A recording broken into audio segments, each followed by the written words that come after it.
साथियों नमस्कार। 26 मई का दिन, आज की बात आपके साथ हम शुरू करते हैं। दोस्तों, आज टेलीविजन पे खबर आई कि अमेरिका में भयंकर तूफान, बाढ़ इत्यादि आई और उससे वहां पे बहुत सी संपत्ति का नुकसान हुआ। पेड़ गिर गए, गाड़ियां बह गई और मकान ढह गए। दोस्तों, ये इरेटिक वेदर पैटर्न जो चल रहा है, जब गर्मियां होनी चाहिए तब बरसात होती है, जब बरसात होनी चाहिए गर्मियां होती है, जब ठंड होनी चाहिए तो गर्मी पड़ती है, जब गर्मी होनी चाहिए तो ठंड रहती है। कहीं ना कहीं जो हमारा वेदर पैटर्न है वो ह्यूजली डिस्टर्ब हो रहा है। और जो हमारा पूरे का पूरा वेदर पैटर्न है, ये तीन चीजों पे डिपेंड करता है, खासतौर से दो चीजों पे। लैंड एंड सी वाटर, अर्थ का जो लैंड मास है और समुद्र का पानी और सूर्य की किरणें, तीन चीजों पे डिपेंड करता है। सूर्य की किरणें जहां जहां पड़ेंगी तापमान बढ़ेगा, जहां तापमान बढ़ेगा वहां जो हवा है वो गर्म होके ऊपर उठेगी, और जब हवा ऊपर उठेगी तो ठंडे इलाके की हवा उस खाली स्थान को भरने के लिए तेजी से रश करेगी, और इस तरीके से पूरा ये साइकिल चलता रहता है।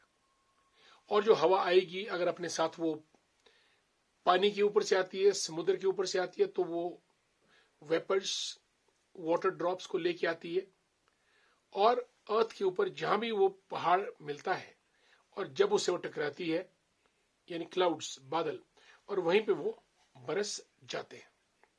और जब ये ड्रॉपलेट्स एक साथ सब आपस में मिलकर किसी एक स्थान पे गिरती हैं तो उसको बादल फटना भी कहते हैं, जो कि हिमाचल प्रदेश में तो खासतौर से आम रहता है। दोस्तों, अगर ये सिलसिला ऐसे ही जारी रहा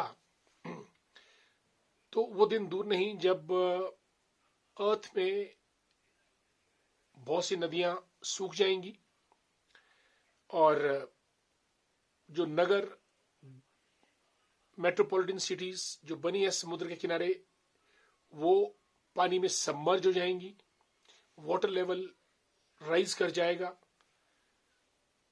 आइस मेल्ट होगी, वगैरह वगैरह, और ह्यूमन लाइफ एक डेंजरस जोन से गुजरनी प्रारंभ हो जाएगी, जिससे फूड स्कैसिटी और सिक्योरिटी यानी खाद्य सुरक्षा पे फर्क पड़ेगा, जीव जंतुओं के रहने के ऊपर फर्क पड़ेगा, और पीने के पानी, ड्रिंकिंग वाटर की कमी रहेगी।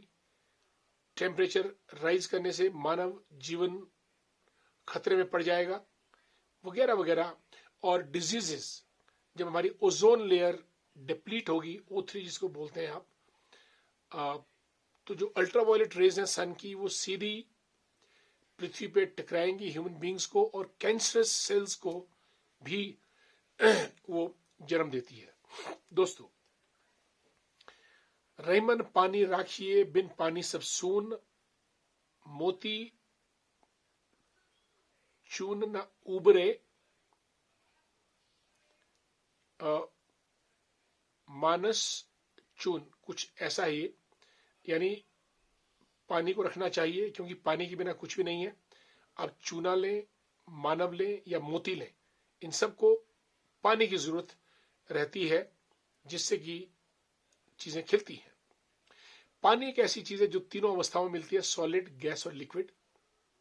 सिर्फ पानी एक ऐसा सब्सटेंस है जो लिक्विड में भी है, गैस में भी है और सॉलिड में भी है। आइस की बात करना चाहूंगा, ग्लेशियर्स की बात करना चाहूंगा। 10% लैंड मास जो है पृथ्वी पे वो आइस से कवर है, और इस 10% का 90% आर्कटिक में है, और सॉरी एंटार्क्टिका में है, और 10% ग्रीनलैंड में आइस के रूप में है।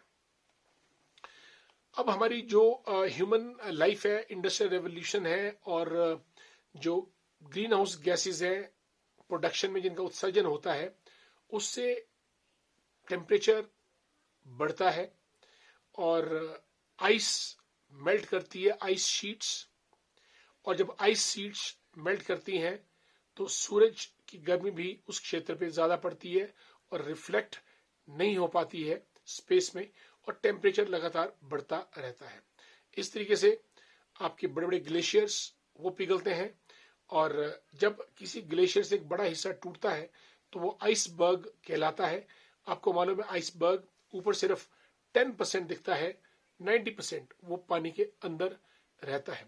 आइस शीट्स मेल्ट होती हैं, और आर्कटिक में भी यही हाल है। और अगर गर्मी इसी तरीके से बढ़ती रही तो एक अनुमान के मुताबिक 2040 तक आर्कटिक की पूरी आइस पिघल जाएगी, जो कि जल स्तर में बढ़ोतरी करेगी। तूफान आएंगे, टेम्परेचर डिफरेंस के कारण hurricanes, tornadoes, typhoons and tsunamis, ये चीजें आएंगी, क्योंकि temperature difference will cause all these things to happen. क्योंकि वेदर डिटर्मिनेंट्स में water, sunlight and land mass and temperature difference, ये 4 फैक्टर चीजों को घुमाते फिराते रहते हैं।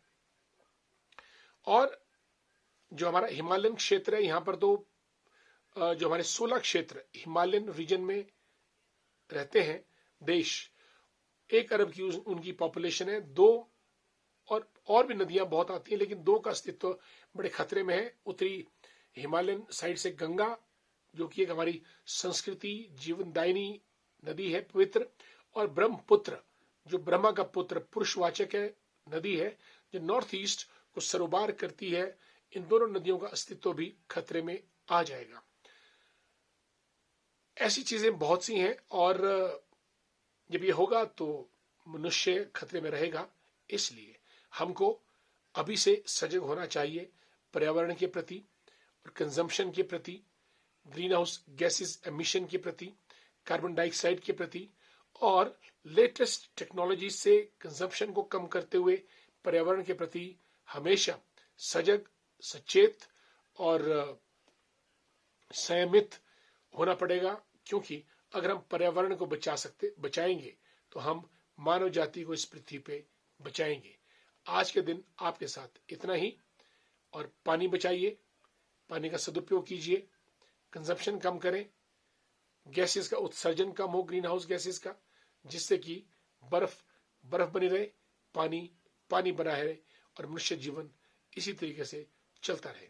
आज की बात यहीं समाप्त, कल फिर मुलाकात, तब तक के लिए नमस्कार।